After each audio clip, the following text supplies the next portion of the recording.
La situation en Libye. Il y a une pagaille à la frontière de la Libye en ce moment et de la Tunisie. Des gens de toute nationalité fuient la Libye sans qu'il n'y ait de tragédie du point de vue humanitaire. Pour l'instant, les gens dorment dehors et l'armée égyptienne gère comme elle peut avec tous ces migrants, chacun voulant rentrer dans son pays, notamment les Tunisiens et les Égyptiens. Donc tous les scénarios sont envisagés actuellement et il semble que la situation autour de Tripoli est chaotique. La capitale libyenne est encore aux mains du colonel Kadhafi, ainsi que Sirte et le sud du pays. Mais pour combien de temps?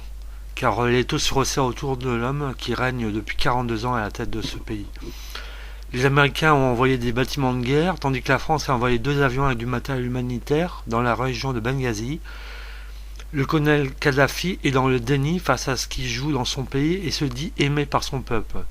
D'autre part, il n'y a pas d'incidence sur les capacités pour chaque grand pays dans le monde d'avoir du pétrole en dépit des troubles libyens, un des premiers fournisseurs d'or noir africains.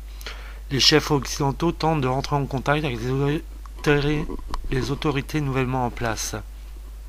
Des reportages sur TF1 tout récemment montraient la formation de gouvernements de transition avec notamment des avocats et des hommes de loi, des professeurs d'université.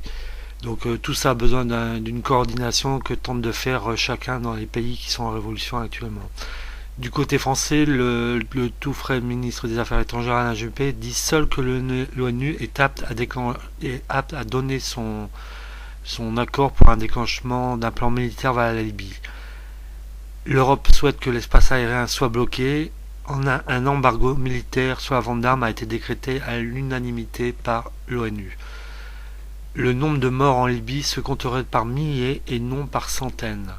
La France souhaite ouvrir une discussion commune avec les pays européens sur une stratégie à mettre en place et la date du 11 mars a été avancée.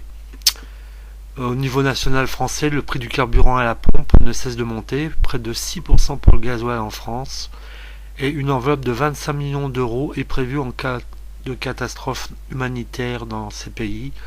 La Cour pénale internationale a annoncé une enquête pour crimes contre l'humanité par rapport aux dirigeants libyens.